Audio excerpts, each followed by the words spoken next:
বিয়ে না করেই মা হতে চান জনপ্রিয় অভিনেত্রী। একটা সময় বাংলা ছোট পর্দা থেকে শুরু করে বড় পর্দার দুইতেই দাবিয়ে অভিনয় করে গেছেন তিনি। কাজ করেছেন স্বনামধন্য পরিচালক ঋতুপর্ণ ঘোষের ফিল্মেও। এতেও শেষ নয়, এক সময় তার জনপ্রিয়তা এতটাই ছিল যে খুব অল্প বয়সেই বলিপাড়ায় তিনি পাড়ি জমিয়েছিলেন। সেখানেও পেয়েছেন চরম সফলতা। জনপ্রিয় হিন্দি সিরিয়াল উত্তরণের সাফল্যের সাথে কাজ করেছেন টানা 6 থেকে 7 বছর, যা বর্তমান সময়ে দিবা স্বপ্নের মতো অনেক ধারাবাহিকের কাছে। এতেও শেষ নয়, তিনি অংশগ্রহণ করেছিলেন বিগ বসের মতো একটি জনপ্রিয় শোতেও। বিগ বস 16তে 8ম স্থান অধিকার করেছিলেন তিনি। কথা বলছে জনপ্রিয় অভিনেত্রী টিনা দত্তের কথা। জীবনের সর্বস্তরে তিনি সফলতা পেয়েছেন।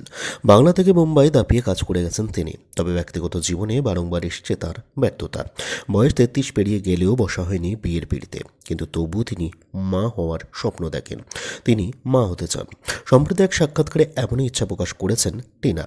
যেহেতু তিনি বিবাহিত নন, সেহেতু তিনি জানেন যে স্যারোগেসির মাধ্যমে সন্তান নেওয়া সম্ভব, যাতে আপত্তি করবে না তার পরিবারও। তিনি বলেছেন, আমি যদি মনে করি নিজের এবং আমার পরিবারের যত্ন নেবার পাশাপাশি একটি শিশুর যত্ন নিতে পারবো, তাহলে বাবা মা সমর্থন করবেন।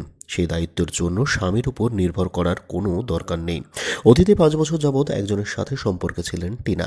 একসময় খানিকটা বাধ্য হয়েই সে সম্পর্ক থেকে বেরিয়ে আসতে হয় তাকে।